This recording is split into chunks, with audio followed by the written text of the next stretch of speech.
And welcome back to the lunchroom. Thank you for sticking with us. Now, of course, what has been touted as a success story in terms of investment, and that one in the north of the island, is a proposed golf resort project, which has come to be known as Cabot St. Lucia. And somewhere back in June of this year, we actually began speaking about Cabot here at the lunchroom. And in fact, at the time, we did point out that there was a sword turning ceremony going on. And at that point, the land still, in fact, was under the ownership of persons who were charged with the responsibility of the property by the bank. It was under receivership of Scotiabank. That was as a result of a failed attempt dating back to about 2006 into 2008, and that was a Raffles golf resort project on the same property essentially, and that was involving somewhere in the region of 350 or 60 acres of property, of which freehold was in the region of 300 acres, and the balance was in fact Queen's Chain. It's a very lovely property for some of you who are familiar with that part of the island.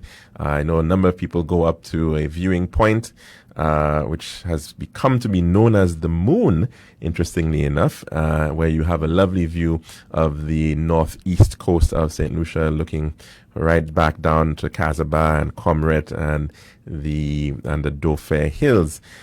So that property in question, nearly 3.5 kilometers of coastline, was originally planned for development of a golf course. That project came to a crash, so to speak, back in 2007, 2008 as a result of the global financial crisis. The property at the time was to have been developed as a Raffles property, I believe a Greg Norman golf resort.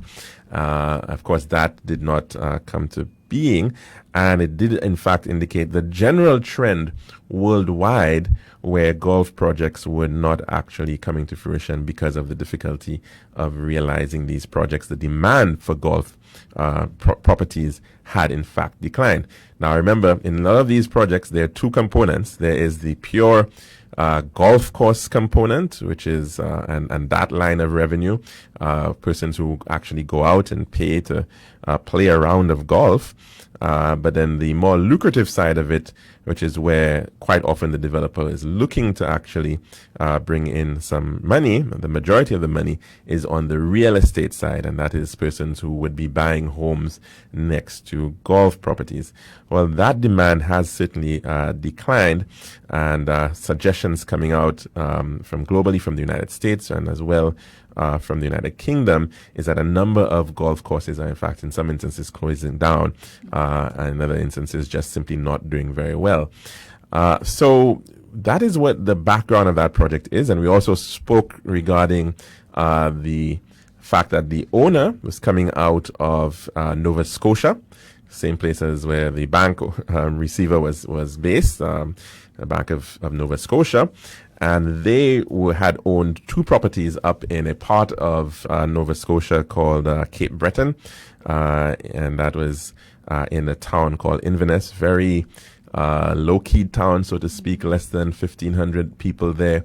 And they were certainly looking for investors to come in desperately, so much so that they in fact gave nearly 200 acres of land to an investor for just $1, even after spending, I think, over $4 million in remediation. So clearly, these investors have essentially gotten a very good hand and a good run for quite some time.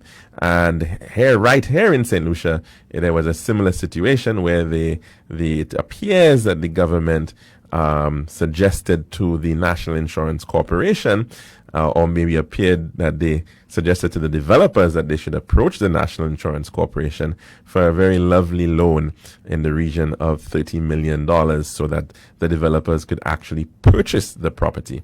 And that, of course, we discussed at length, and we looked at it from many other aspects. Now, moving into the more developmental side of things, it appears that there is a move now to start work on this project. And to discuss that with me is somebody who's been looking very critically at that whole project. And she is no stranger to sustainable development.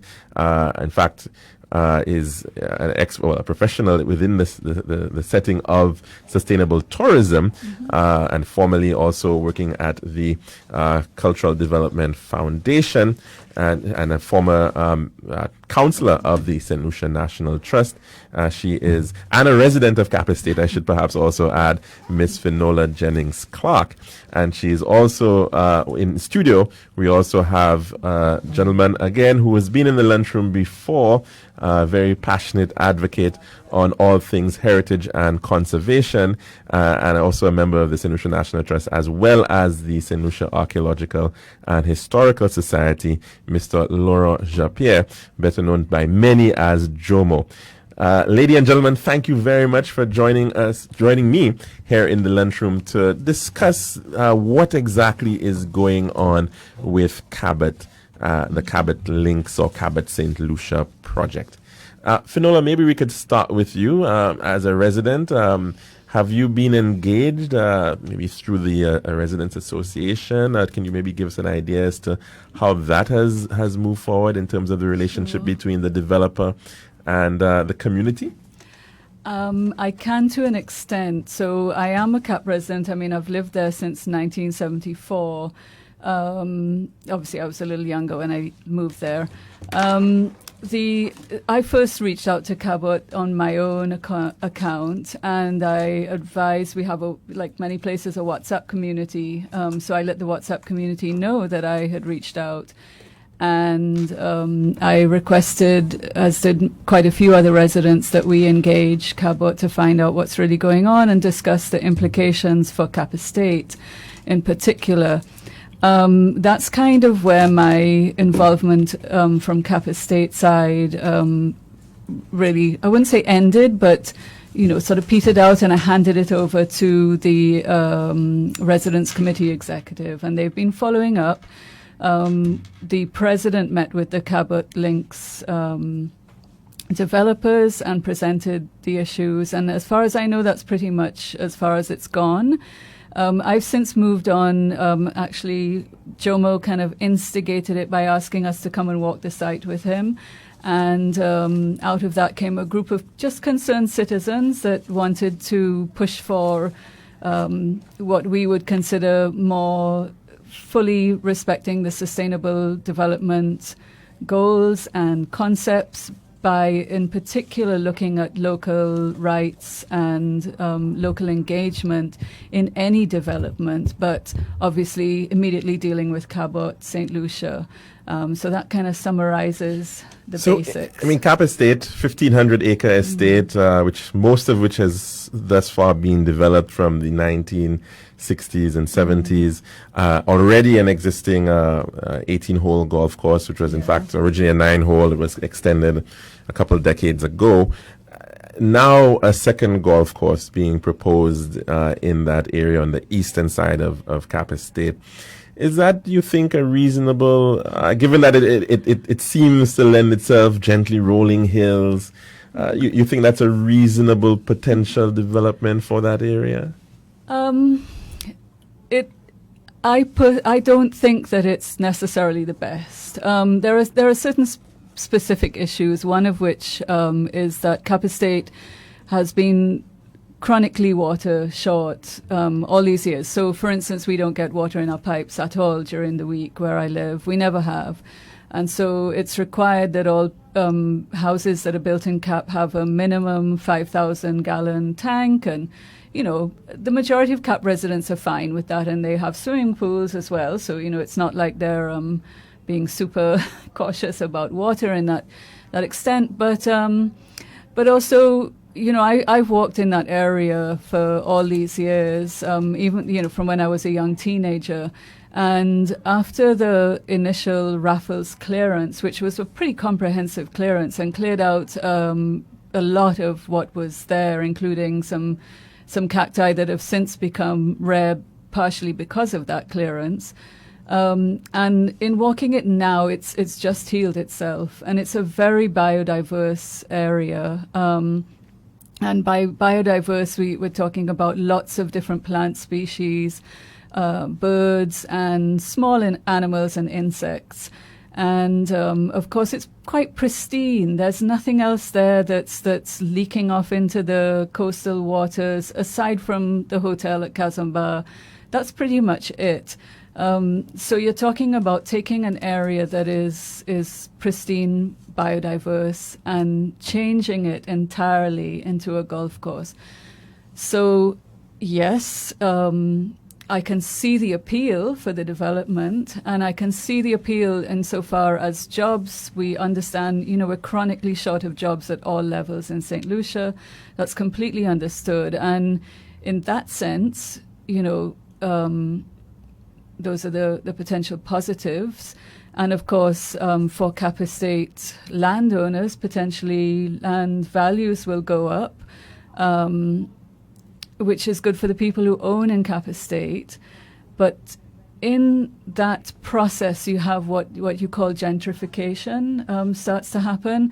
And only the people who have land that they can sell or properties that they can sell will benefit immediately in terms of income, or people who are renting properties.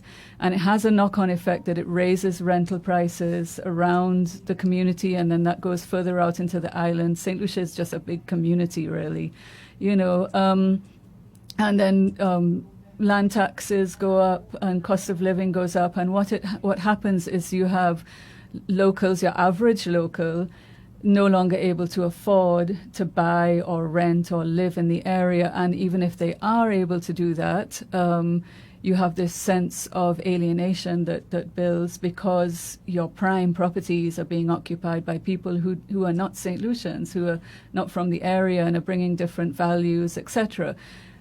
Obviously, I don't know if it's obvious, but I wasn't born in St. Lucia, so I am an import myself, but I've seen St. Lucia through independence and taken citizenship early on, and always worked very much within the community in St. Lucia. So it's not like we don't want foreign investment or foreign people to come and take out citizenship, fall in love as they do all the time with St. Lucia and come and live here and share.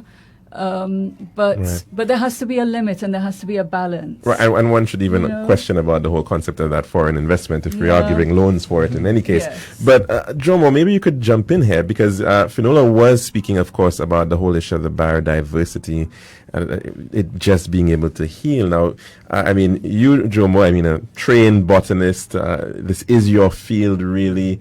You've lived in the rainforest, I could say, and you've probably been walking through that area of Cap Estate probably for decades now. You probably know it very, very well. Even before it went through that whole experience of raffles. Tell us about what exactly is there that is so unique and special from a botanical, flora and fauna perspective. Okay, I want to bring greetings from MAC, Museums Association of the Caribbean. Okay. Just coming from that meeting in Martinique, meeting of the minds and discussing even museums are evolving and beginning to look at a new ethos, a new way of developing museums, not from the point of view of what I call the mausoleums or the dead museums or passive museums, but a more active museum. So we would have two models of the old type of museum, vis-a-vis like a bird with two wings, with a living museum where you see children making baskets, the cultural intellectuals teaching how to make pottery and in the right setting so that children and the future they wouldn't go up and mash up a petroglyph in Dauphin. They would understand the value. But so much for that. And we are going to speak about the archaeological aspects of that area as well, because that of course. We're talking thing. But so I've been walking that area for decades, as you've rightly said, more than 30 years. I'm a protege of people like Robert Deveau, the late Robert Deveau, the late Gabriel Coco Charles. These are my mentors. These are the people who groomed me, and I have become what I have become unbecoming as a result of these guys who love St. Lucia. And they want their children to enjoy St. Lucia like they did, and to keep it in as good a condition as they inherited it for the children. It's not just Robert, and you have Gregor Williams, and all of these guys impact my life on a very deep level. And what I have become is because of these pioneers, Mr. King, Willville King, and Paba, and all of these champions in Lucia, some of the women, Miss Laurent, and all of these people. So these people had a profound impact on my being. And I've been walking that area with all its pipe cactus, standing in guard, as some of them with spines, some of them without, but like this, they like the guard in the valley, you know, with all their spines and arms, you know, and so forth. It's a very dry, semi-arid area. It's a dry scrub. A dry scrub kind of for vegetation. So the species, they are very important species, especially on the coastline. They attract birds and butterflies and insects that inhabit that special vegetation or that special habitat. And it's an endangered kind of habitat. We are losing most of these habitats in St. Lucia right now. They're becoming fewer and fewer. And it was the last place in the northeastern corridor of the island where you have such an expanse of green and cacti in all its glory, in all its beauty, in all its elegance. So much so that it was dubbed Cactus Valley. It was dubbed Cactus Valley. When you stand at Hardy's Point and you look down at that valley, you say, oh, I'm glad to be a St. Lucian. I'm proud to be a St. Lucian. I want it to remain like that, not just for people like me to see because I'm on my way out, but for the next generation to be able to enjoy it. And it was a living museum. It was a living study area. We brought students there to teach them about dry scrub forest, to teach them about botany, to teach them. So education is value, not just golf course. When you bring your children, the leaders of tomorrow in that space, and they can take a deep breath, wonderment, that has value. You know, not all that counts can be counted, and not all that can be counted counts. And you have unique species there of cacti. It's one of the last species where you have at least 5 species of cacti, including the Pope's head, which is a rare and endangered species of cacti right now as we speak, because it was over-harvested and it's very difficult to grow in this area. And I mean, it's almost immaculate when you look at this area, though it was sort of ruffled, so to speak, from Ruffles a few years ago. But it has recovered in a marvelous way. Nature has healed itself, and when it is beginning to take off, we're hearing about another golf course in such close proximity to another golf course that's really already existing, that has already been expanded and extended rather. And we wondering what kind of development is that? What kind of crackpot development? What kind of a Osimo development? Where you have, without consultation, that is what hurts. I mean, the state sends us to school. We are sons and daughters of this country. We have gone out and have more degrees than thermometers now. We come back to make a contribution to our country. And our leaders are not consulting us. And these are what I call community assets. That's an asset that we have as a community. People bathe on the beach. It's one of the most people-friendly beaches we have on the island. Your children could go way out, and they know the kind of waves that. You're speaking about Casaba, certainly not Donkey Beach. Yeah, Casaba. Okay. Yeah. You know, so I mean, I'm looking at the area in total. Yes. Because it's an ecosystem, and one will feed off the edge and impact each other. So if you mess up on top, what do you expect in Casaba? So it's a whole, we have to look at things as a whole, in total. Not everything that is amazing, every spot that is amazing and beautiful. We must just sell out. We must leave some for us to behold. There's something called wonderment. So that our imagination could flourish and fertile ground for our imagination to take off. And that's what you want in a society, where you have dialogue, where you have discourse, where we say, which is the best way to go. And Cactus Valley is one of these places that should not be developed without intense dialogue and discussion and bringing all the minds together so that we could have what I call a reflective equilibrium. Now, I definitely want to go into this, get a sense as to where we are at in the process. But we do that after the weather news, which we'll take a break for in a bit. But certainly that whole conversation as to exactly where we were at, we were hearing about EIAs from 2006 being wanted to be applied in 2019. So you'll give us a sense of that when we come back after we listen to that clip as well.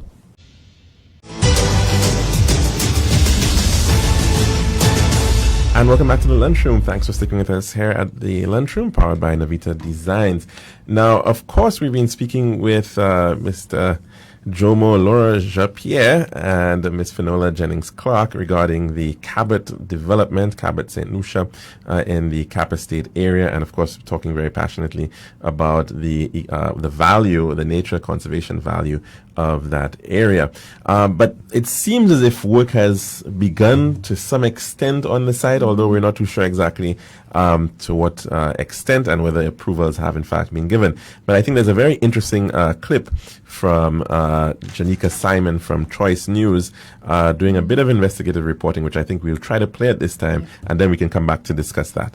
When I last reported on ongoing developments at the Cap Estate site of the future Cabot Golf project, I indicated that I was seeking information about the status of the DCA application that all development projects must file in order to begin work. Well, since then, sources inside the Development Control Authority have confirmed that exactly 2 weeks ago, on the 30th of October, the authority granted permission to the developers for what is referred to as, quote, land movement and golf course operations. According to the sources, there were several conditions attached to the approval, all of which need to have been fulfilled prior to the commencement of any work on the property. Some of these were administrative in nature, such as submitting the names of key site and technical personnel. Other conditions require more effort. For example, plans need to be submitted reflecting only the golf course components. That means no proposed buildings and no future development work. Consent needed to be received from the Crown Lands Office for use of the Queen's Chain. As you can see from this master plan image taken from the Cabot St. Lucia website, a beach restaurant is proposed to be built atop the rocky pools in the promontory on Casaba Beach, where many St. Lucian toddlers get their first experience with the salt of the ocean. Permission for this use of public lands must be granted. So, could all of this work have been done within the 2-week time period since approval was granted? A reliable source at the Crown Lands Department says that an application by the Cabot Group has been before the agency for over a month, but says that no decision has as yet been taken. So the question is, how can this site clearance have occurred if the developers have not met at least one of the conditions stipulated by the DCA? Well, DCA approval was also given for debushing of the area and for establishing lines of sight, apparently for surveying purposes. So could this be the aegis under which the bulldozer was working last week? My sources in the construction field disagree with each other on the exact definition of debushing. One engineer contends that there is absolutely no need to scrape the soil bare, especially in such an ecologically sensitive area such as Point Hardy, but an architect argues that if debushing is done with heavy earth-moving equipment, well, this would be the expected result. So let's say that the Cabot Point developers are using the debushing rationale for the clearance of this substantial piece of the property and are doing this work having been granted the requisite permission by the DCA. This raises a number of new questions. Why would the DCA grant approval for major site clearance and land movement work without asking developers to perform an environmental impact assessment? Why is it acceptable to reuse a more than decade-old EIA, which was prepared for a completely different project, given that understanding of sustainable development practices have advanced significantly since then? Reliable sources indicate to me that the St. Lucia National Trust, a referral agency of the DCA, did communicate significant concerns about the lack of timely and relevant information surrounding the project, and specifically requested that a new EIA and ESIA, Environmental and Social Impact Assessment, be done. The DCA has since asked the National Trust for clarifications on several of these concerns, but in the meantime, it is the EIA from the Raffles project, completed in 2006 with an addendum filed in 2007, which the DCA used to make determinations about approvals for the Cabot Point project. The community of Cap Estate residents appears divided over the issue. Some, anticipating an increase in their property values, are in favor of the development.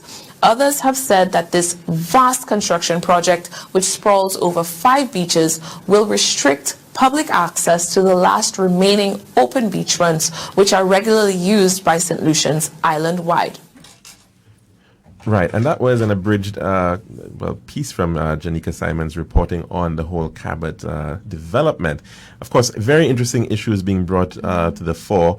Number one, the whole issue of the environmental impact assessment, which is a requirement for a development like a golf course project or a touristic project, as is this one as well. But the indication is that not as yet, no environmental impact assessment has been done. And that there's an attempt, I believe, to use an old EIA dated from nearly 13 years ago. Yes. So, your thoughts on that? Yes, that's how I understand it. So I was, I think I can say I was part of a team with the National Trust that reviewed that the old EIA that was being put forward for this project, and there was a list of strong recommendations to fill in the gaps, the many gaps that existed in that. In that period, if you just even think that we had Hurricane Tomas in that time, but 10 to 12 years is far too long of a period to just reuse an old study. And as we had said before, the whole nature of the environment has regrown itself, and it is different to how it was before. So there are many issues with that, and also I don't think there was sufficient, information in the EIA on the specifics. Now, since then, in fact, in particular, in Jomo, I believe there was, in fact, an archaeological study that was done since that EIA was done back in 2006. By University of Leiden. You want to tell us a little bit about that? Yeah, Leiden, it was more or less of a rescue project. Bones were exposed, found in the Casaba beach and in the water. And so Leiden, who has a reputation in the Caribbean, the ANH contacted Leiden and invited them to come and do a rescue project. So that was not even an in-depth AIA, Archaeological Impact Assessment. It was, as I would repeat, a rescue project. So the entire area has not been studied. It is a very understudied area in terms of its archaeology. Tell us a little bit, because we've seen clearance that is going on already, and I know some calls are coming in before we can take some of these calls. Tell us, 300 acres of land, or if you include the Queen's Chain, 360 acres of land we're speaking about, and we're seeing just just clearance, no attempt to keep any larger trees. It's just sending in a machine and completely clearing the site. How risky is that? What's the impact of that? The problem with that is done without consultation. The people who are clearing are not botanists. They know nothing about archaeology. They are just clearers, and you cannot. In the 21st century, we cannot have that kind of ad hoc development. Let's try to take a call very quickly. Good afternoon, and welcome to the lunchroom. What's on your plate today? Yes, good afternoon, Calixte. Good afternoon to your guest. Jomo, my brother. Don't you think it's time that we take some action? I know there's been a lot of talk. I know the trust. I think you're a member of the trust as well. Can the trust now put an injunction against that project? Because the same way they did for the prison, I don't know, maybe it's a public matter. I don't know if the trust has any jurisdiction or local standby. But, I think the only way you can do anything, especially with this government, is action. And the courts is the only way you need to go, unfortunately. So can there be some action in terms of putting a stop and let this whole thing be revisited? Well, I speak here as I will put off my trust cap and my A&H cap, and I speak here as a citizen. Every citizen have locus standi. And if a group of citizens like the Cap Estate citizens and other concerned citizens who utilize the area for diverse activities, and even just for wonderment, you go for your walks in the morning and you just want to enjoy the ambiance of the beautiful, one of the last beautiful corridors in our island, the citizens can take the government to court, because the government has to realize democracy does not start at the ballot box or finish at the ballot box. It's a continual conversation with your citizenry. And that's the problem with this administration, I dare say. It's like, this is like a despot, a bully. And I'm saying it frankly, that people have been bullied into a wise leader guides without control. And when the people do it, they say, we've done it.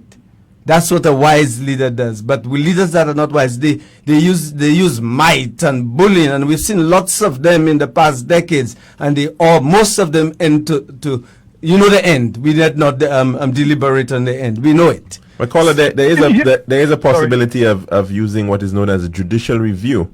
Because there are laws, there's a planning act, and there is in fact an opportunity to question or to ask the court to review whether the proper procedures were followed with respect to the application, if there is an application, of course, and there must have been an application from what we're being told, and whether in fact due consideration was done, whether everything was above board. So my friend, use your local, use your local social capital. Yes, Jomo, but the point I'm making to you is that at the end of the day, everything is going to cost money. And you don't have any group of lawyers or some kind of pro bono lawyers, association of lawyers who are going to fight this thing. Well, don't say that. Don't say that. Nothing beats a trial. I didn't say. Use your social capital. Listen to me now, Azi. Hold on. Use your social capital with your other friends, our friends, and let's bring some lawyers on board and St. Lucians who are concerned. Let's do it. No, I'm not saying let's do it. All I'm saying is that by now, I think... Stop depending on the trust alone. The citizenry must stand up. I'm making a suggestion, Jomo, and the point I'm making in all of this is that sometimes, we need to use what is available to us. Right now, if people are not aware of what's available, first of all, is available to them, then they all sit down with a back-up attitude that nothing can be done and the government can do it and get away with it. And normally, when you go and fight these cases, right? The legal fees are normally high. And we're spinning up in that there. I think we're on the same page. We need to get some kind of, I don't know, we need to stop passing the buck. Frankly, I'm talking frank now. Let us get together with like minds and make it happen. That idea of just depending on the trust or the A&H, we are the professionals, we give the public the information. It's time for the public to act. That's my philosophy right now. All right, Jomo, I want to give some other people time. Okay. Thanks very much, caller, for that contribution. But of course, there's a very good example in the United Kingdom where a lady challenged the whole prorogation matter. In fact, she was very successful right up to the UK Supreme Court. But just a very quick question about do people really appreciate the economic value of these spaces? Is there an economic value to this wilderness, to nature at all? What are your thoughts? Yes, there is, and no, I don't think people do, because we tend to have this conversation that, y'all just want to keep the places natural and you don't want development and that's not the case. It's very well proven throughout the world that natural spaces have direct economic value. So, if you think about it, recreation and improved health, improved peace of mind, lowered crime rates. Increased quality of family life. These are all things that directly redound to economic benefits, increased productivity at work because you're healthy, you're in a good frame of mind, you feel comfortable in the country where you live, and you're not relying on the country's healthcare system. There I go there at this point in time, but you have very direct economic benefits. They're not like ticket sales, but they are genuine economic benefits. But these are the intangibles. But there's tangible monies that could be made from these sites. We could develop it into parks. Yeah. The world is moving in a different direction. The old models of the so-called development, which is now being termed envelopment and not development, because development is supposed to enhance and not envelop and destroy. And that is the old model that we have seen for over 500 years, that reaches its zenith and it collapses. And that is where our civilization is going. It's an existential threat. So we are fixing the furniture on the deck while the ship is sinking. We can make money with a new model of development. Parks we have another and call. Protected areas. I believe we have another call coming in on our WhatsApp platform. So let's try to take this call in. Good afternoon. Welcome to the lunchroom. Good afternoon. It looks like we've lost that caller. It would have been rather interesting, an architect gentleman. But certainly very interesting points. But you are, in fact, doing some advocacy work right now. There's a petition out there, Finola. There is, and I'll just continue a moment on Jomo's thoughts. Of course, we're talking about eco-resorts also as well, and not just an empty park, but there's a lot that you can do within that. So yes, to our advocacy. So after we walked with Jomo the first time, the group decided that they wanted to take action. And we started out as a small group and we started to write a petition, and we have a petition on change.org. And if I can just bring it up, it says maintain local rights and promote sustainable development is the Save Our Coast. There are 1,875 signatories. It's been up a couple of weeks now. But basically, it's aimed, it talks about Cabot, but it's aimed at changing that whole development concept and conversation. And particularly this issue of the Queen's Chain.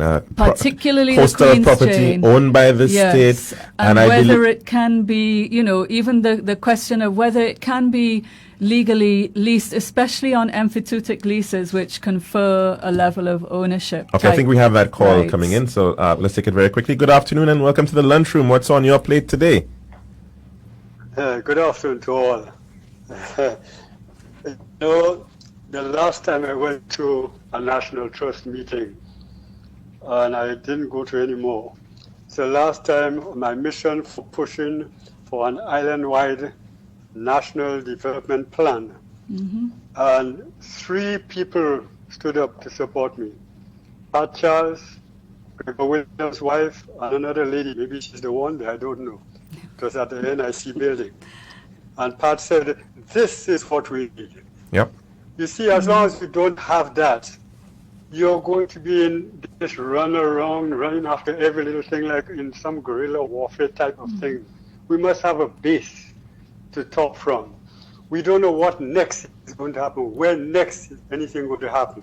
In fact, at that time, after that, National Trust opted instead to go for conservation areas. But the thing about having a conservation area, you can very well have development around it that can impact it so badly that could just render it useless.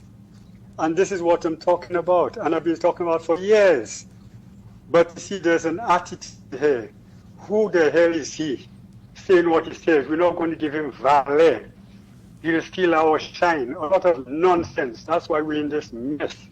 Because there's certain people don't want to listen to. And all I'm saying, I want to live in a very happy place. So I'm making my contribution in what I can do. And if we don't have that physical plan for development, whether it is the Pitors, whether it is Calixte, we don't know whether we should continue building laterally or go vertically. We don't know how much land we have left for whatever. We don't know what we have. So it's a helter-skelter, putting things all, we have to stop that. So caller, here's an open invitation to you to discuss that, because I personally agree with you 1,000%. So certainly we will definitely have to speak, and maybe you can come in and elaborate on that, because I think that's a very critical point indeed. Thank you. As a matter of fact, I'll say this last thing. Hello? Go ahead. Quickly. I'll say this last thing. At the last general meeting that I went to, annual general meeting, I went to in Vieux-Fort, a gentleman from England, a St. Lucian born, but an elderly gentleman, came down here. I have in my possession a pair of binoculars with National Trust emblem on it. He said he came to give it to the National Trust, but please, he thinks that I should take it because I made that same kind of delivery there too when I was out. It's ridiculous. Thank you very much, caller. Yeah, but I want to respond. Thank you very much. Very quickly. Yes, go ahead. The trust has attempted from the 80s to put together a parks and protected areas. And I hear you, but in the parks and protected areas, there would be limits within which you can build. So that was a plan that was rejected, by the way, by both governments. So buffer zones, etc. Yeah. So it has not been taken seriously. But that started from the 80s. We labored for day and night, going with consultation with people on the ground. It was done with dialogue and consultation and going to the villages and asking questions, asking the people what they would like to save in their own environment and making recommendations. So we've been doing that work. They have not been taking the trust seriously. Let's try to take one last call very quickly. Good afternoon. Welcome to the lunchroom. What's on your plate today? You know, I listened to Jomo and the other lady there. Good afternoon to you all. Good afternoon. Good afternoon. And I saw a little bit of the trust meeting.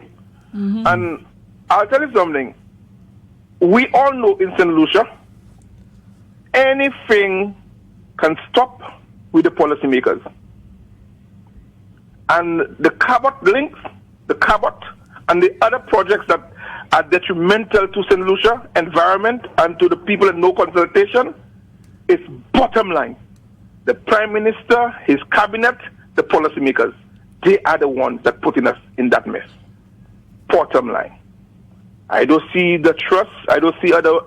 We could fight. It's good to fight, but it's whether or not that the policymakers want to listen to us. Well, caller, the problem is the problem is once people become leaders in this part of our world, they become polymaths. They're engineers. A bus driver becomes an engineer. A guy who did management in whatever becomes. He knows everything about conservation. No more consultation. That is our problem. We're not talking to each other. There's no dialogue. And I'm crying out for dialogue so that we could take this country in a new direction. It must stop that bullying kind of governance. It has to be done with the citizenry, with dialogue. That's why we went to school. That's why we were educated, to bring our best back to our country, and we want to be heard. Well, I think you certainly were heard today, Jomo. Very, very passionate indeed. And Finola, any parting words from you? Because I think we're pretty much out of time, unfortunately, but it's still a very live issue. And I hope that, in fact, you keep it live so that persons do know the need for that dialogue and that consultation, which is, in fact, mandated within the law as a requirement. Absolutely. Yep. So I think we're pretty much going to have to end it here, unfortunately. But I do hope that we won't be strangers to the cause, and you can come back at some point to give us an update as to how things are following up in terms of the petition, in terms of whether you're looking at judicial reviews, whatever the case may be regarding the matter of Cabot, and ensuring that there is some balanced, sustainable development in whatever happens there. And of course, that's all the time we have today. Tomorrow, we'll be shifting gears. We'll be trying to speak about